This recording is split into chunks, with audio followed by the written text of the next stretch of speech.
আসসালামু আলাইকুম। বাংলা সংবাদে সবাইকে স্বাগত জানাচ্ছি ফিরোজ তোহা। শুরুতেই বিআরবি কেবলস সংবাদ শিরোনাম।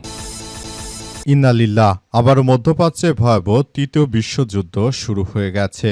দখলদার ইসরায়েলি বাহিনী এবং মার্কিন যুক্তরাষ্ট্রকে কোনোভাবে ছাড় দিচ্ছে না ইরানের ইসলামী বিপ্লবী গার্ড বাহিনীর সদস্যরা। চলছে হামলার পর হামলা, আর এরই মাঝে আমাদের হাতে এসে পৌঁছেছে এই যুদ্ধের সর্বশেষ গুরুত্বপূর্ণ সবথেকে তাজা আপডেট সংবাদ আপনাদের জানিয়ে দিব।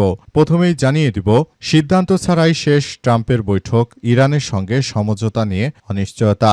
ইরানের সঙ্গে যুদ্ধবিরতি সম্প্রসারণে সম্ভাব্য চুক্তি নিয়ে মার্কিন প্রেসিডেন্ট ডোনাল্ড ট্রাম্পের গুরুত্বপূর্ণ বৈঠক কোনো চূড়ান্ত সিদ্ধান্ত ছাড়াই শেষ হয়েছে। হোয়াইট হাউসের সিচুয়েশন রুমে স্থানীয় সময় অনুষ্ঠিত বৈঠকে ট্রাম্প তার শীর্ষ উপদেষ্টাদের সঙ্গে সম্ভাব্য সমঝোতার কাঠামো নিয়ে আলোচনা করেন। জানাবো, ইরানে কয়েক ডজন হামলায় গোপনে ভূমিকা রেখেছিল মুসলিম দেশ সংযুক্ত আরব আমিরাত। ইরানের বিরুদ্ধে সাম্প্রতিক যুদ্ধে সংযুক্ত আরব আমিরাত ইউএই গোপনে সক্রিয় সামরিক ভূমিকা রেখেছিল বলে জানিয়েছে মার্কিন সংবাদ মাধ্যম ওয়াল স্ট্রিট জার্নাল। পত্রিকাটি এক প্রতিবেদনে জানিয়েছে যে যুক্তরাষ্ট্র এবং ইসরায়েলের সঙ্গে সমন্বয় করে আমিরাত ইরানের অভ্যন্তরে কয়েক ডজন লক্ষ্যবস্তুতে হামলা চালিয়েছিল। এদিকে ইসরায়েলি গণহত্যা অব্যাহত, গাজায় নিহতের সংখ্যা ৭৩,০০০। গাজা উপত্যকায় চলমান ইসরায়েলি হামলায় নিহতের সংখ্যা বেড়ে ৭২,৯৩৮ জনে উন্নীত হয়েছে। এ সময় আহত হয়েছে ১,৭২,৯১৯ জন। ২০২৩ সালের ৭ অক্টোবর থেকে শুরু হওয়া সংঘাতের পর এ পর্যন্ত হতাহতের সর্বশেষ তথ্য জানিয়েছে গাজার স্বাস্থ্য মন্ত্রণালয়। জানাবো, চুপ্পুকে সরিয়ে দিচ্ছে বিএনপির সরকার। রাষ্ট্রপতি শাহাবুদ্দিন চুপ্পুকে দূরে সরিয়ে দিচ্ছে বিএনপি। ঈদুল আজহার নামাজে রাষ্ট্রপতির কাছ থেকে প্রধানমন্ত্রী তারেক রহমানের দূরত্ব বজায় রাখার ছবি সামনে এসেছে।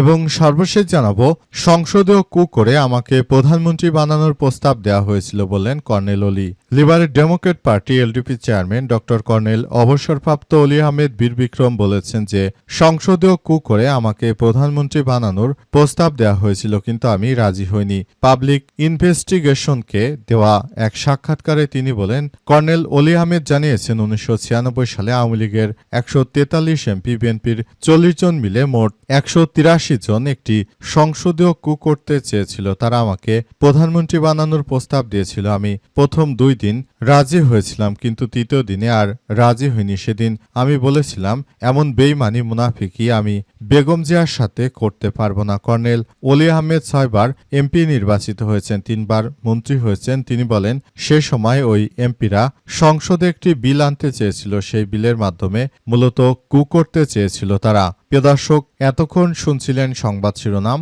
এবারে বিস্তারিত। তবে তার আগে বন্ধুরা, অনুরোধ থাকবে এই সংবাদটিতে একটি লাইক দিন। এই চ্যানেলে আপনি নতুন হয়ে থাকলে আমাদের সংবাদটি দেখতে দেখতে চ্যানেলটি সাবস্ক্রাইব করে রাখুন। কমেন্ট করে বন্ধুরা আপনার মূল্যবান মতামত জানিয়ে দিন আপনি বিশ্বের কোন দেশ থেকে বা বাংলাদেশের কোন স্থান থেকে আমাদের সংবাদটি দেখছেন এবং শুনছেন। আর বন্ধুরা, সংবাদটি আপনার সোশ্যাল মিডিয়া ফেসবুকে শেয়ার করে বন্ধুদেরও দেখার সুযোগ করে দিন। আর বন্ধুরা, আজকের সংবাদ সম্পর্কে আপনার মূল্যবান মতামত কমেন্ট বক্সে কমেন্ট করে জানিয়ে দিন আপনি বিশ্বের কোন দেশ থেকে বা বাংলাদেশের কোন স্থান থেকে আমাদের সঙ্গে কানেক্টেড রয়েছেন। এবারে বিস্তারিত। সিদ্ধান্ত ছাড়াই শেষ ট্রাম্পের বৈঠক, ইরানের সঙ্গে সমঝোতা নিয়ে অনিশ্চয়তা। ইরানের সঙ্গে যুদ্ধবিরতি সম্প্রসারণে সম্ভাব্য চুক্তি নিয়ে মার্কিন প্রেসিডেন্ট ডোনাল্ড ট্রাম্পের গুরুত্বপূর্ণ বৈঠক কোনো চূড়ান্ত সিদ্ধান্ত ছাড়াই শেষ হয়েছে। হোয়াইট হাউসের সিচুয়েশন রুমে স্থানীয় সময় শুক্রবার ২৯ মে অনুষ্ঠিত বৈঠকে ট্রাম্প তার শীর্ষ উপদেষ্টাদের সঙ্গে সম্ভাব্য সমঝোতার কাঠামো নিয়ে আলোচনা করেন। বৈঠক শেষে হোয়াইট হাউস কোনো নির্দিষ্ট ঘোষণা দেয়নি, তবে ট্রাম্প স্পষ্ট করে জানিয়েছেন যে ইরানকে অবশ্যই পারমাণবিক অস্ত্র তৈরির সম্ভাবনা পুরোপুরি ত্যাগ করতে হবে। পাশাপাশি হরমুজ প্রণালী উভয় দিকের জাহাজ চলাচলের জন্য সম্পূর্ণ উন্মুক্ত রাখতে হবে এবং সেখানে পেতে রাখা সব মাইন ধ্বংস করতে হবে। মার্কিন কর্মকর্তাদের দাবি, যুক্তরাষ্ট্র এবং ইরান একটি সমঝোতা স্মারকের মেমোরেন্ডাম অব আন্ডারস্ট্যান্ডিং বা খসড়া কাঠামোয় নীতিগত একমত হয়েছে। প্রস্তাবিত চুক্তির আওতায় ৬০ দিনের জন্য যুদ্ধবিরতি বাড়ানো এবং ইরানের পারমাণবিক কর্মসূচি নিয়ে নতুন আলোচনা শুরু হওয়ার কথা রয়েছে। তবে এটি কার্যকর হতে ট্রাম্প ও ইরানের শীর্ষ নেতৃত্বের অনুমোদন প্রয়োজন। হোয়াইট হাউসের এক কর্মকর্তা জানিয়েছে যে প্রেসিডেন্ট ট্রাম্প এমন কোনো চুক্তি করবেন না যা যুক্তরাষ্ট্রের স্বার্থ রক্ষা করে না। ইরান কখনোই পারমাণবিক অস্ত্রের মালিক হতে পারবে না, কিন্তু শেষ পর্যন্ত বিষয়গুলো কোন দিকে যায় সেটি এখন দেখার বিষয়। আমরা মনে করি চুক্তিটি হওয়া উচিত, কিন্তু মার্কিন যুক্তরাষ্ট্রের প্রেসিডেন্ট তিনি নিজে ইরানকে কোনোভাবেই ছাড় দেবেন না। তিনি এমন ধরনের কার্যক্রম চালাচ্ছেন যেগুলো আসলে না করে তারপর চলতে পারবে না। এই বিষয়গুলো খুবই গুরুত্ব সহকারে দেখা যাচ্ছে। ইরানে কয়েক ডজন হামলায় গোপনে ভূমিকা রেখেছিল আরব আমিরাত। ইরানের বিরুদ্ধে সাম্প্রতিক যুদ্ধে সংযুক্ত আরব আমিরাত বা ইইউআই গোপনে সক্রিয় ভূমিকা পালন করেছে বলে দাবি করেছে মার্কিন সংবাদ মাধ্যম অল স্ট্রিট জার্নাল। পত্রিকাটির এক প্রতিবেদনে বলা হয়েছে, যুক্তরাষ্ট্র এবং ইসরায়েলের সঙ্গে সমন্বয় করে ইরানের অভ্যন্তরে কয়েক ডজন লক্ষ্যবস্তুতে হামলা চালিয়েছে। আজ প্রকাশিত প্রতিবেদনটি বিষয়টি সম্পর্কে অবগত ব্যক্তিদের উদ্ধৃত করে বলা হয়েছে যে যুদ্ধ শুরুর কাছাকাছি সময়ে আমিরাত ইরানের বিভিন্ন স্থাপনায় হামলা শুরু করে। যুদ্ধবিরতি ঘোষণার পরদিন পর্যন্ত এসব অভিযান অব্যাহত ছিল।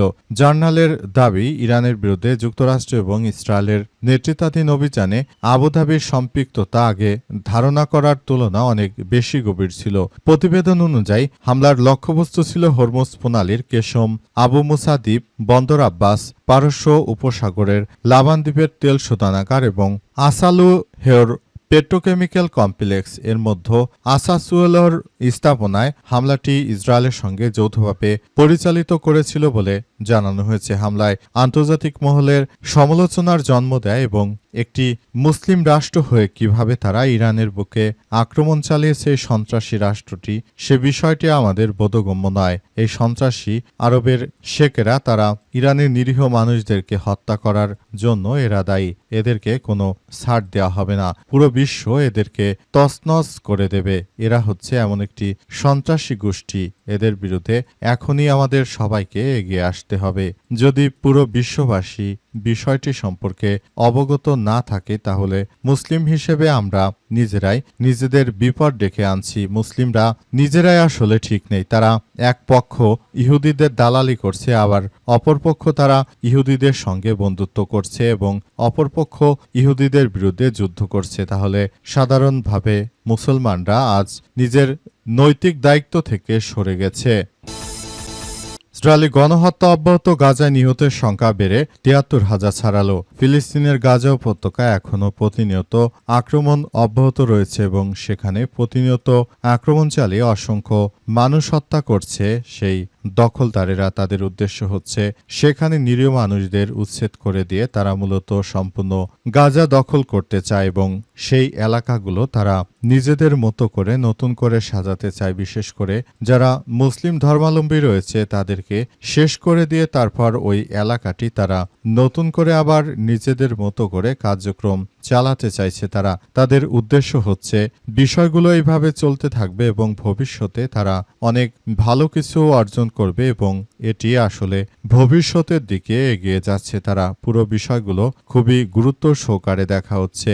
মধ্যপ্রাচ্য জুড়ে যে ধরনের সন্ত্রাসী কার্যক্রম আসলে জায়নবাদীরা শুরু করেছে, সেই সন্ত্রাসী কার্যক্রম পুরোদমে জায়নবাদীদের এই সন্ত্রাসী কার্যক্রমগুলো আসলে কোনোভাবেই গ্রহণযোগ্য নয়। তারা যেটা শুরু করেছে সেটা আসলে কোনোভাবেই গ্রহণযোগ্য হতে পারে না। পুরো মধ্যপ্রাচ্য জুড়ে এই সন্ত্রাসী কার্যক্রমগুলো আসলে সবার জন্য অনেক বেশি সমস্যার সৃষ্টি করছে। তারা মূলত যে ধরনের কার্যক্রম আসলে চালাচ্ছে সেটি পৃথিবীর ইতিহাসে সবথেকে এক ভয়াবহ বিপর্যয়কর অবস্থানের সৃষ্টি করেছে। মার্কিন যুক্তরাষ্ট্র এবং দখলদারেরা যে ধরনের সন্ত্রাসী কার্যক্রম চালাচ্ছে পৃথিবীর ইতিহাসে সবথেকে এক ভয়াবহ কার্যক্রম তারা শুরু করেছে। তাদের উদ্দেশ্য হচ্ছে মুসলিমদেরকে তারা ধ্বংসস্তূপে পরিণত করতে চায় এবং মুসলিমদের বিরুদ্ধে তারা আবারও একটি শক্তগত এবং বৈশিষ্ট্যগত কার্যক্রম চালিয়ে তারা আবার নতুন করে এমন কিছু করতে চাইছে যেটা মুসলিম হিসেবে আমাদের জন্য অনেক বড় ধরনের সমস্যার সৃষ্টি করতে পারে বলে মনে করা হচ্ছে।